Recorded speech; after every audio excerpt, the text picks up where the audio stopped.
નમસ્કાર વાલા વિદ્યાર્થી મિત્રો, ફરી એક વખત ઓનલાઈન શિક્ષણની અંદર આપનું હાર્દિક સ્વાગત છે. મિત્રો, 12 સાયન્સ પાઠ જે આપણે શરૂઆત કરવાની છે વિવાહ સંસ્કાર, એમાં સંસ્કૃત વિષયની અંદર તો પહેલા તમે કોમેન્ટ કરીને હાજરી પુરાવી લેજો અને ત્યાર પછી જે છે એ આપણે આગળ પાઠની શરૂઆત કરીએ, ભાષાંતરની શરૂઆત કરીએ. જો કે હું બોર્ડ ઉપર લખીશ, પહેલા તમે હાજરી પુરાવી લેજો.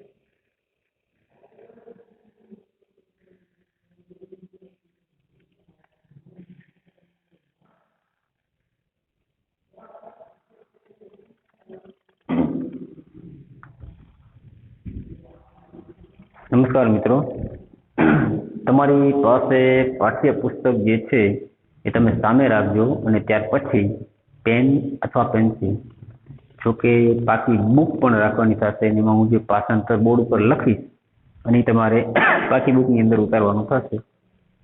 તો અગાઉ આપણે એના વિશેની પ્રાથમિક માહિતી મેળવેલી હતી. તો હવે યજમાન અને પુરોહિત એ બંનેનો જે સંવાદ છે એ સંવાદનો આપણે અભ્યાસ કરીએ. તો પાઠની શરૂઆત કરીએ. તેમાં પેજ નંબર 59માં સર્વપ્રથમ યજમાન જણાવે છે. યજમાન કહે છે, વિવાહે સંસ્કારે વિવિધા વિધયો ભવંતિ. વિવાહ સંસ્કારમાં વિવિધ વિધિઓ હોય છે કે થાય છે. આ વિવાહ સંસ્કાર છે તો વિવાહ સંસ્કાર એની અંદર વિવિધ વિધિઓ હોય છે. દરેક જાતિ દરેકની અંદર કંઈક અલગ અલગ હોય છે, પણ સંસ્કાર વિવાહ દરેકમાં આવે છે. પણ એની જે વિધિ હોય છે એ વિધેયા વિવિધા વિધયો ભવંતિ, અલગ અલગ હોય છે. વિવાહ સંસ્કારમાં વિવિધ વિધિઓ હોય છે. તો પહેલા આપણે જે છે એ યજમાન અને ત્યાર પછી આપણે જે પ્રમાણે લેતા જશું. આગળની રીત જોઈએ. તત્ર ત્યાં પ્રદક્ષિણા નામના પ્રસિદ્ધો, ત્યાં પ્રદક્ષિણા નામની પ્રસિદ્ધ વિધિ એક વિધિ છે. જે વિવાહ સંસ્કાર છે ત્યાં પ્રદક્ષિણા નામની એક વિધિ, અહીંયા જે આપણે ક્રમાંક પાર્ટ 2 આપી દઈએ તો ત્યાં પ્રદક્ષિણા નામની પ્રસિદ્ધ એક વિધિ છે. વિવાહ સંસ્કારની અંદર પ્રદક્ષિણા નામની એક જે વિધિ છે તે કિમ નામ પ્રદક્ષિણા હતી. આ પ્રદક્ષિણા નામ શું છે, આ પ્રદક્ષિણા શું છે એમ યજમાનને ખબર નથી. એ પ્રમાણે પુરોહિતને પ્રશ્ન પૂછે કે આ જેની અંદર આપણે પરિક્રમા કહીએ છીએ, પ્રદક્ષિણા કહીએ છીએ, તો પ્રદક્ષિણા છે શું વળી? તે ક્રમાંકમાં વિવાહ સંસ્કારમાં વિવિધ વિધિઓ હોય છે. વિવાહ સંસ્કારમાં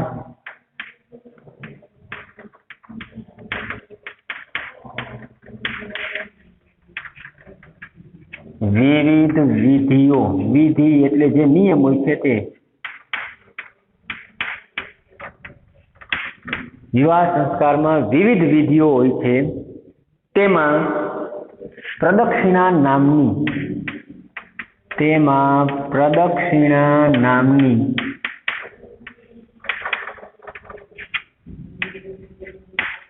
એક છે અથવા તો એક વિધિ છે. એક પ્રદક્ષિણા નામની એક વિધિ છે. આ પ્રદક્ષિણા વળી શું છે? આ પ્રદક્ષિણા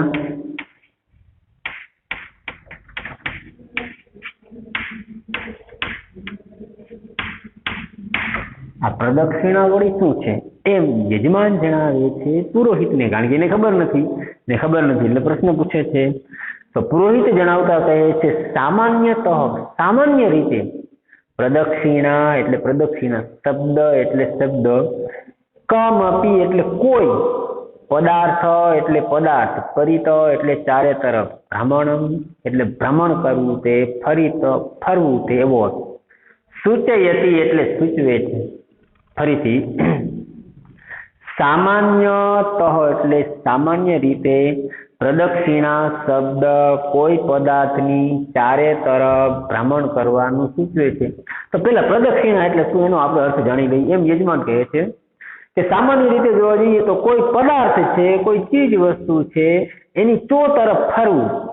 કેવી રીતના ફરવું અગાઉ આપણે કીધેલું હતું કે જમણી બાજુથી લઈ અને આપણે જે રાઉન્ડ પૂર્ણ કરવો તેને પ્રદક્ષિણા કહેવાય છે. પ્રદક્ષિણા કહો તો ભલે, પરિક્રમા કહો તો ભલે, ફેરા કહો તો ભલે, જે કાંઈ કહીએ છીએ તે, પણ જમણી બાજુથી લઈને જે કાંઈ શરૂઆત કરવામાં આવે છે તે. તો આગળ જણાવતા કહે છે પરંતુ વિવાહ સંસ્કાર આદવ, પરંતુ વિવાહ સંસ્કાર આદવ એટલે વગેરેમાં પ્રદક્ષિણા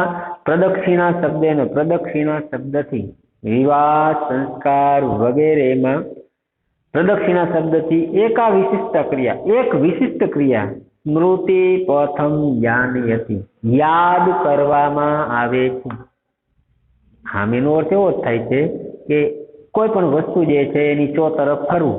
પણ જે આ વિવાહ સંસ્કાર છે વગેરેમાં પ્રદક્ષિણા શબ્દ કંઈક વિશિષ્ટ રીતે પ્રયોજાય છે એવું પુરોહિત જણાવે છે યજમાનને. એટલે યજમાનને ખબર નથી તો વળી જે કાંઈ છે કે એવી કઈ ક્રિયા છે એ જણાવતા પ્રશ્ન પૂછે છે.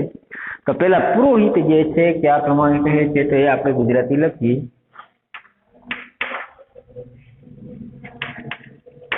તો પુરોહિત કહે છે સામાન્ય રીતે પ્રદક્ષિણા શબ્દ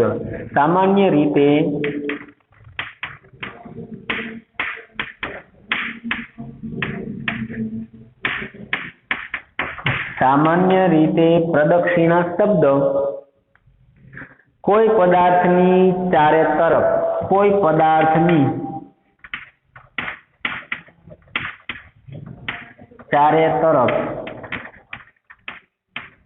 ભ્રમણ કરવાનું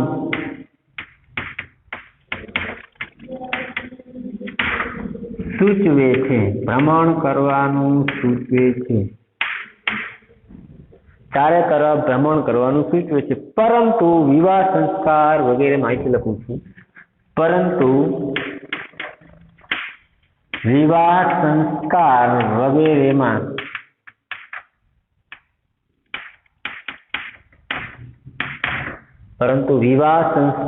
વગેરેમાં પ્રદક્ષિણા શબ્દથી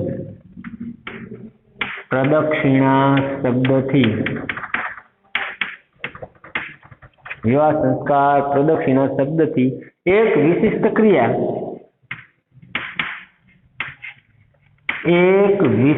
ક્રિયા સ્મૃતિ પ્રથમ આન્યતિ એટલે યાદ કરવામાં આવે છે.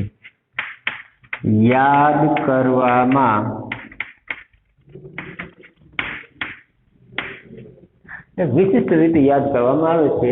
પરંતુ વિવાહ સંસ્કાર વગેરેમાં પ્રદક્ષિણા શબ્દથી એક વિશિષ્ટ ક્રિયા યાદ કરવામાં આવે છે. તો યજમાન કહે છે કા સા વિશિષ્ટા ક્રિયા, તે વિશિષ્ટ ક્રિયા કઈ છે? તો યજમાન કહે છે તે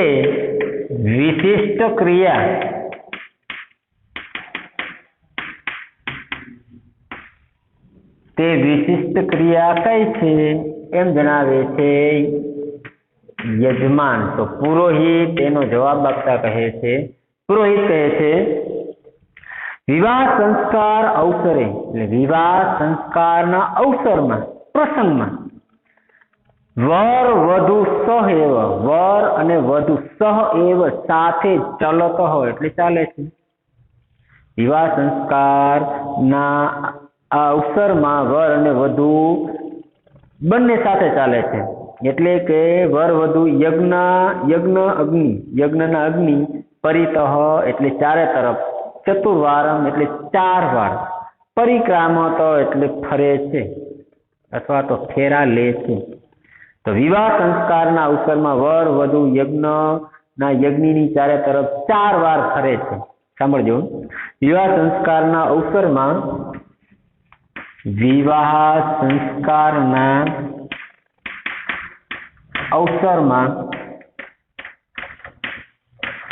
अवसर एटले प्रथम विवाह संस्कारना अवसरमां वर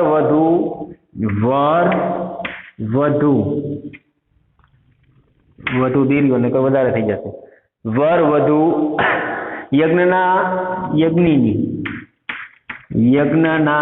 अग्निनी चो तरफ परितः एटले चो तरफ परिक्रामतो एटले फरे छे।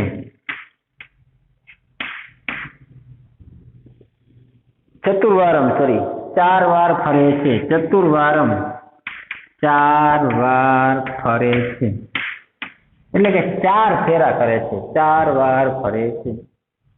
विवाह संस्कारना अवसरमा वर वधु यज्ञना अग्निनी चो तरफ 4 वार फरे छे एने आपणे प्रदक्षिणा कहीए छीए। इयं क्रिया लोके प्रदक्षिणा इति नामना प्रसिद्धा भवति। आ क्रिया आ लोकमां प्रदक्षिणा एवा नामथी प्रसिद्ध छे। आ जे क्रिया छे ई प्रदक्षिणा नामथी आपणे प्रसिद्ध करीए छीए। तो आ क्रिया आ लोकमां અહીંથી લખું છું। आ क्रिया आ लोकमां प्रदक्षिणा नामथी प्रसिद्ध छे।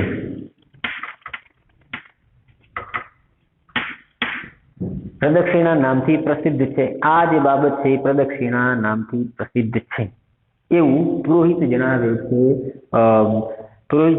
छे। यजमानने। तो यजमान कहे छे प्रदक्षिणा अवसरे वधु वर सहयोग चलत अथवा अनुक्रमेण चलत एटले के प्रदक्षिणाना अवसरमां वर अने वधु साथे चाले छे अथवा अनुक्रमेण एटले आगळ पाछळ चाले छे। साथे चालवानुं होय छे, आगळ पाछळ चालवानुं होय छे। એવું તો થોડું કે સાથે વર વધુ સાથે જ ચાલવા જોઈએ કે આગળ પાછળ ચાલવા જોઈએ એવો પ્રશ્ન પૂછે છે યજમાન। તો યજમાન કહે છે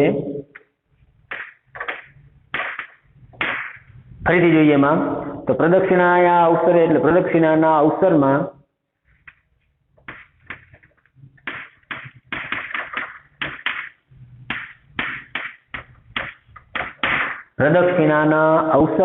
वर અને વધુ સાથે ચાલે છે અથવા આગળ પાછળ ચાલે છે।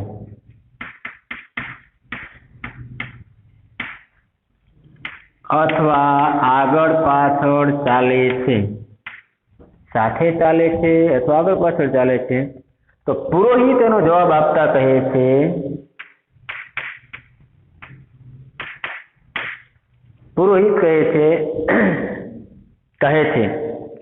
प्राय एटले मोटा भागे त्रिश्रुषु 3 प्रदक्षिणासु एटले प्रदक्षिणामां कन्या प्रथमम चलती पहला चाले छे। मोटा भागे 3 प्रदक्षिणामां कन्या पहला चाले छे। टोटल 4 फेरा होय छे एमां 3 पहला चाले छे। तद अनुवर तेनी पाछळ वर चलती एटले चाले छे। तद अनु तेनी पाछळ वर चलती वर चाले छे। तत पछी अंतिमाया प्रदक्षिणायाम अंतिम प्रदक्षिणामां वर प्रथम वर पहला चलती एटले चाले छे। तद अनु कन्या एटले तेनी पाछळ कन्या एटले पहला 3 मां कन्या चाले छे पछी वर अने छेल्ले पहला वर अने बाकी जे छे कन्या चाले छे चौथामां। एटले 4 कुल फेरा होय छे एमां। तो पुरोहित कहे छे मोटा भागे 3 प्रदक्षिणामां मोटा भागे 3 प्रदक्षिणामां कन्या पहला चाले छे अथवा प्रथम चाले छे। कन्या प्रथम चाले छे एवं तद अनु वर चलती तेनी पाछळ वर चाले छे। तेनी पाछळ वर चाले छे एवं आगळ आपेલું છે। પછી અંતિમ પ્રદક્ષિણામાં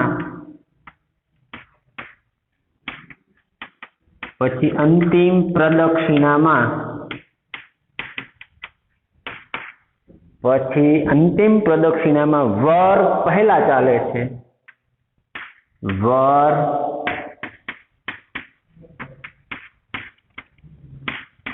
વર પહેલા ચાલે છે અને અંતિમ પ્રદક્ષિણામાં વર પહેલા ચાલે છે અને તેની પાછળ અને લખીએ અને તેની પાછળ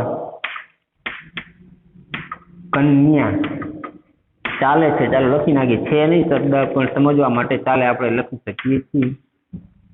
એટલે પહેલા 3 જે છે કન્યા ચાલે છે, પછીનો જે છે એ વર ચાલે છે. અને આમ જોવા જઈએ તો ટોટલ 4 ફેરા જે હોય છે તે. તો યજમાન કહે છે અનુક્રમેણ પ્રચલન કિમ પ્રયોજનમ. અનુક્રમેણ એટલે કે અનુક્રમ મુજબ ચાલવાથી ચાલવાની શું કારણ છે. અનુક્રમેણ એટલે આગળ પાછળ ચાલવાનું શું કારણ છે. યજમાન લખી નાખીએ. યજમાન કહે છે ક્રમ મુજબ આગળ પાછળ લખીએ, આગળ પાછળ ચાલવાનું શું પ્રયોજન.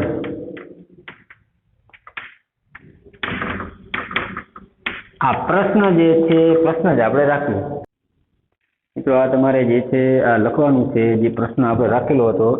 યજમાન પૂછે છે કે આગળ પાછળ ચાલવાનું શું કારણ છે. તો એ સંદર્ભમાં આટલું તમારે પાકી બુકની અંદર લખવાનું છે. અને હવે પછી કે જે આપણે નવા જે સંવાદ છે એ સંવાદ તરફ મિત્રો જો આગળ વધીએ તો એ સંદર્ભની અંદર આપણે આગળના પાઠની શરૂઆત કરીશું. એટલે કે આ બધું જ તમારે પાકી બુકની અંદર મિત્રો લખવાનું છે.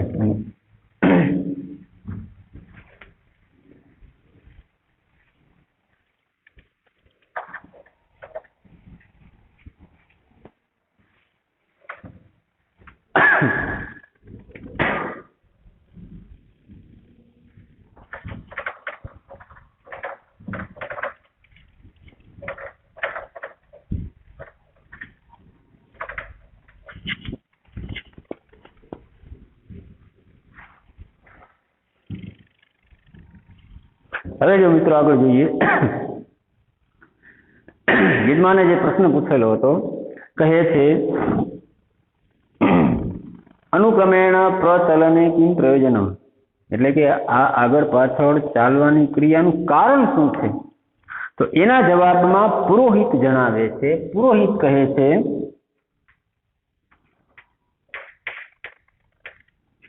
સંવાદમાં જે છે તે પુરોહિત જણાવતા કહે છે એમ આમ હિ એટલે ખરેખર, મન્યતે એટલે મનાય છે, ખરેખર આમ મનાય છે, યત એટલે કે ગૃહસ્થાશ્રમ નાના વિધાની. ગૃહસ્થાશ્રમ એટલે ગૃહસ્થાશ્રમ. વળી એક નવો મુદ્દો આપણા માટે આવે છે કે જે 4 આશ્રમ હોય છે મિત્રો. 4 આશ્રમમાં બ્રહ્મચર્યાશ્રમ, ગૃહસ્થાશ્રમ, વાનપ્રસ્થાશ્રમ અને સંન્યાસાશ્રમ.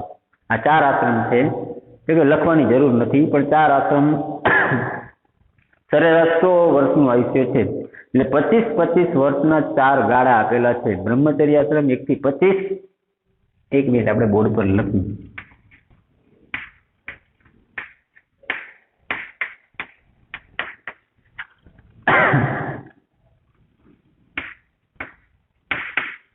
ગૃહસ્થાશ્રમ, વાનપ્રસ્થાશ્રમ અને ત્યાર પછી સંન્યાસાશ્રમ. 1 થી 25 વર્ષ છે અને આ 26 થી 50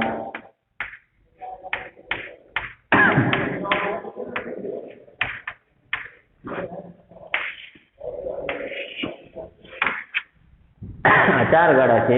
એમાં ગૃહસ્થાશ્રમને સૌથી શ્રેષ્ઠ કીધેલું છે એ ગૃહસ્થાશ્રમ છે. 4 આપણા જે આશ્રમો છે એ સંદર્ભમાં હવે જોઈએ તો ખરેખર આમ મનાય છે કે ગૃહસ્થાશ્રમના નાના વિધાની કાર્યની અનેક પ્રકારના કાર્યો. ગૃહસ્થાશ્રમના અનેક પ્રકારના કાર્યો સુશીલાયા એટલે કે સદગુણોથી યુક્ત, સારા ગુણથી યુક્ત, સૌજન્યશાલીના એટલે કે સૌજનશીલતા અને ધર્મપત્નીના માર્ગદર્શનથી मार्गदर्शन એટલે માર્ગદર્શનમાં સાતમી વિભક્તિ છે મા પર વિશે. ત્યાર પછી આપેલું છે કે સંપન્નાની ભવતી, સંપન્ન થાય છે.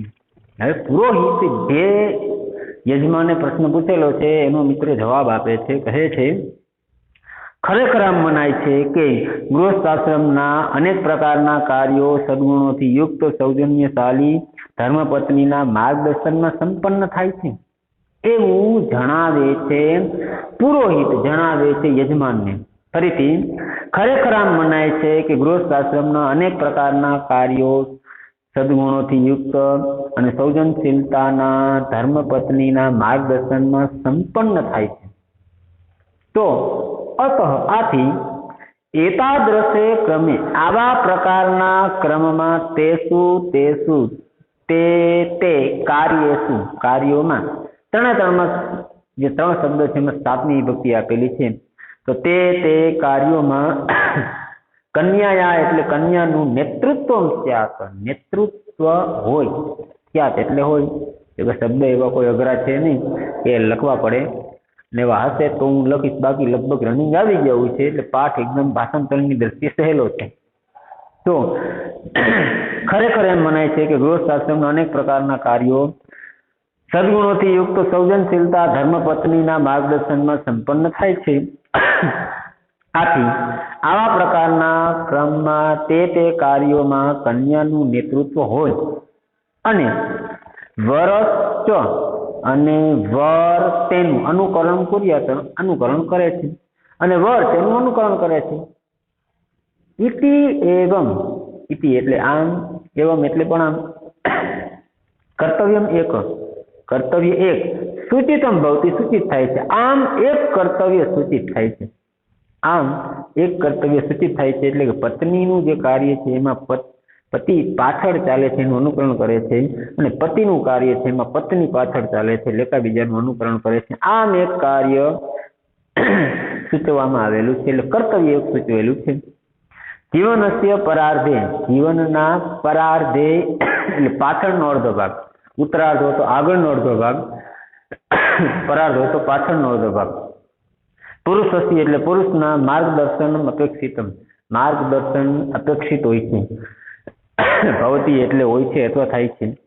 ચતુર્થ્યા પ્રદક્ષિણાયામ, ચોથું પ્રદક્ષિણામાં અથવા તો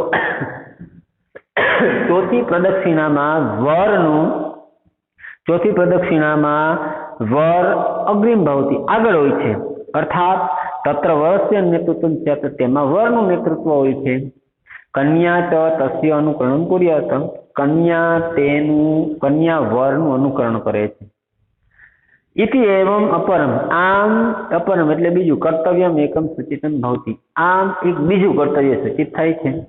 હવે અહીંયા અનુક્રમ એટલે આગળ પાછળ ચાલવું એવો યજમાન પ્રશ્ન પૂછે છે, એનો જવાબ આપતા પુરોહિત કહે છે કે પહેલા જે 4 ફેરા હોય છે એમાં 3 ફેરામાં કન્યા આગળ ચાલે છે તો એનું અનુકરણ એનો પતિ કરે છે, પુરુષ કરે છે.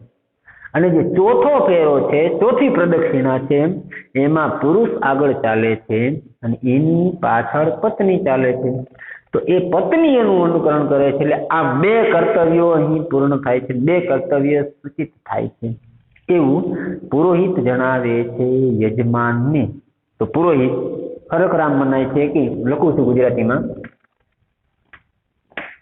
ખરેખર આમ, ખરેખર આમ મનાય છે કે ગૃહસ્થાશ્રમના અનેક પ્રકારના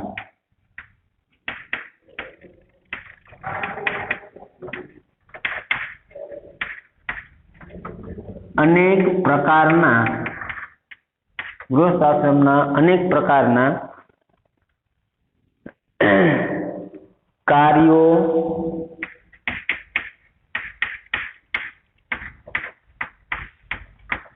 સદગુણોથી યુક્ત સૌજન્યશાળી અથવા તો સૌજન્યશીલ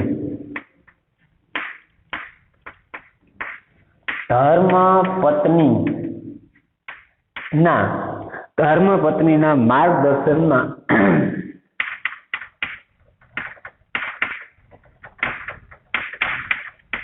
સંપન્ન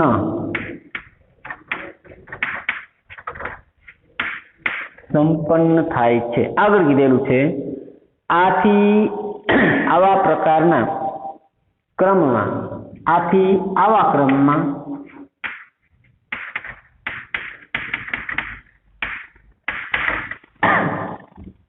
તે કાર્યોમાં કન્યાનું તે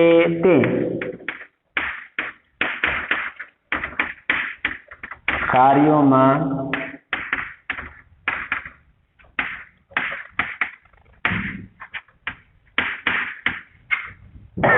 કાર્યોમાં કન્યાનું નેતૃત્વ હોય અને વર તેનું અનુકરણ કરે અને વર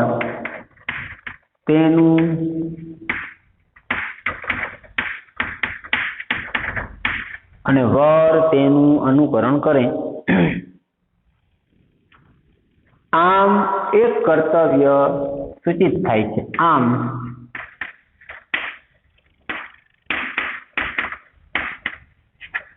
એક કર્તવ્ય સૂચિત થાય છે. આમ એક કર્તવ્ય સૂચિત થાય છે.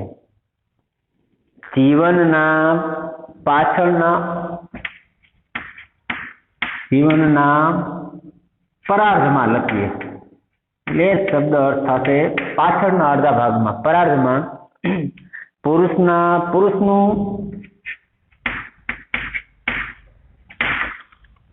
પુરુષનું માર્ગદર્શન અપેક્ષિત હોય છે. પુરુષનું માર્ગદર્શન અપેક્ષિત હોય છે અથવા તો થાય છે. ભાવ એટલે થવું અથવા હોવું, કોઈ પણ લખી શકો છો. આમ ચોથી પ્રદક્ષિણામાં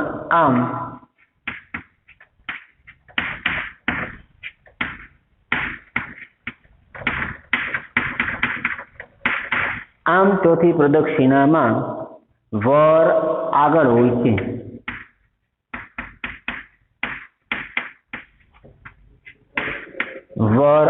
હોય છે. એટલે તેમાં વરનું નેતૃત્વ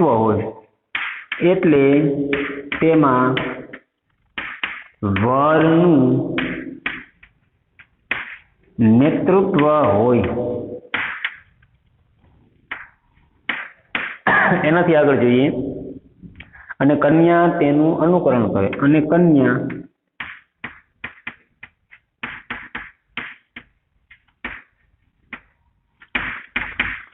કન્યા તેનું અનુકરણ કરે. એનાથી આગળ આમ બીજું એક કર્તવ્ય સૂચિત થાય છે. આમ બીજું એક કર્તવ્ય સૂચિત થાય છે. ટૂંકમાં આ જે યજમાનને જે પ્રશ્ન પૂછેલો છે એનો પુરોહિત જવાબ આપે છે. ટોટલ 4 જે ફેરાઓ છે એમાં કોનું વર્ચસ્વ છે, કયા પ્રમાણે સમાન ચાલે છે, કયા પ્રમાણે આગળ પાછળ ચાલે છે તે જવાબમાં. તો યજમાન વળી પાછો પ્રશ્ન પૂછે છે. પેજ નંબર 59 જે છેલ્લો સંવાદ છે તે યજમાન જણાવે છે, પુરોહિતને કહે છે અને કહે છે ભગવાન એટલે હે ભગવાન, અષ્ટમી વિભક્તિ છે. મયા યત શ્રુતમ, મેં એવું સાંભળ્યું છે. યત એટલે કે મેં એવું સાંભળ્યું છે કે ધર્મ, અર્થ, કામ, મોક્ષ. તો 4 આપણા જે પુરુષાર્થ છે એ લખવાની જરૂર નથી. ધર્મ, અર્થ, કામ અને મોક્ષ એ 4 પુરુષાર્થ છે. આપણે એમસીક્યુ ટૂંકા પ્રશ્નમાં આવી શકે છે કેટલા પુરુષાર્થ છે. ધર્મ, અર્થ, કામ અને મોક્ષ. ચતુર્વિધા પુરુષાર્થા. ચતુર્વિધા એટલે 4 પ્રકારના પુરુષાર્થ. એટલે પુરુષાર્થો સંતિ એટલે બહુવચનમાં જ આવે છે. હંમેશા એવું થાય છે. તો હે ભગવાન, મેં એવું સાંભળ્યું છે કે ધર્મ, અર્થ અને કામ, મોક્ષ આ 4 પ્રકારના પુરુષાર્થો છે. ધર્મ, અર્થ, કામ અને મોક્ષ આ 4 પ્રકારના પુરુષાર્થ છે એવું યજમાન જણાવે છે. તેસુ પ્રારંભિકેસુ. તેસુ એટલે તેમાં, પ્રારંભિકેસુ એટલે કે શરૂઆતમાં ત્રીસુ કન્યા 3 કન્યાના નેતૃત્વ ભવતી. તેમાં 3માં કન્યાનું નેતૃત્વ હોય છે. ભવતી એટલે હોય છે અથવા થાય છે. ચતુર્થે અને ચોથામાં મોક્ષ નામ કે એટલે કે મોક્ષ નામમાં પુરુષાર્થ એટલે પુરુષાર્થમાં વરસી હતી એટલે મોક્ષ નામના પુરુષાર્થમાં વર્ણ હોય છે ધર્મ अर्थ काम मोक्ष पुरुषार्थ छे 4 छे धर्म अर्थ काम आ कन्यानु महत्व छे कन्यानु महत्व रहेलू छे आमां पुरुषनु महत्व एवं यजमान जणावे छे प्रश्न संदर्भमां पुरोहितने क्या साचुं तो આપણે બોર્ડ ઉપર જે છે અનુવાદ લખીએ કે હે ભગવાન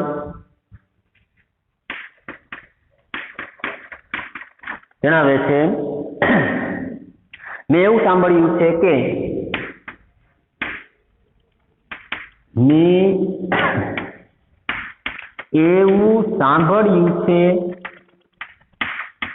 એવું સાંભળ્યું છે કે ધર્મ અર્થ કામ અને મોક્ષ ધર્મ अर्थ काम અને મોક્ષ 4 પ્રકારના પુરુષાર્થ છે એટલે કે 4 પ્રકારના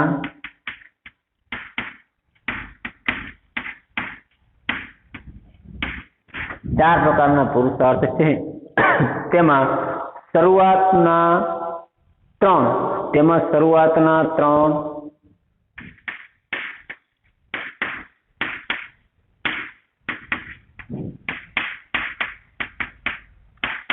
કન્યાનું તેમાં શરૂઆતના 3માં કન્યાનું નેતૃત્વ હોય છે અને ચોથા મોક્ષ નામના પુરુષાર્થમાં વર્ણનું હોય છે આમ વર્ણનું હોય છે ઇતિ એટલે એમ યજમાન જણાવે છે પુરોહિતને કહે છે મેં એવું સાંભળ્યું છે કે 4 પુરુષાર્થ છે ધર્મ અર્થ કામ અને મોક્ષ એમાં 3 જે છે ધર્મ અર્થ અને કામમાં નેતૃત્વ જે કન્યાનું હોય છે 4 ફેરા છે સંદર્ભે 4 પુરુષાર્થ કહેલા છે એમાં કન્યાનું મહત્વ હોય છે ચોથો જે મોક્ષ છે એમાં પુરુષનું મહત્વ હોય છે આવું પ્રશ્ન પૂછે છે પરંતુ એનો જે જવાબ આપે છે એ જવાબના સંદર્ભમાં નેક્સ્ટ વિડીયોની અંદર આપણે એનો અભ્યાસ કરીશું અત્યાર સુધી આ જે છે પ્રશ્ન એને પ્રશ્ન સ્વરૂપે જ રહેવા દઈએ તો હવે પછીનો જે લાઈવ વિડીયો જે આપણે મળીશું મિત્રો ત્યારે નેક્સ્ટ જે છે પછીથી એની આપણે શરૂઆત કરીશું તો ત્યાં આપણે અહીં આટલું રાખીએ છીએ પણ આ બધું તમારે પાકી બુકની અંદર લખવાનું છે કદાચ અઘરા શબ્દના અર્થ જે છે તો આ બાબત તો તમારે લખવાની છે અઘરા શબ્દના અર્થ ન લખો તો કંઈ વાંધો નહીં પણ આ જે બાબત છે ભાષાંતર હોય અથવા તો નવી કોઈ બાબત આપણા માટે નવીન છે એ હોય તો એ આપણે લખવાની થાય અને કદાચ તમારે અઘરા શબ્દનો અર્થ લખી શકો છો આ બુક હું ચેક કરીશ એટલે સાથે સાથે લખજો પણ ખરા તો અહીં સુધી આપણે રાખીએ છીએ બાકી આપણે નેક્સ્ટ મળીશું ત્યાં સુધી આભાર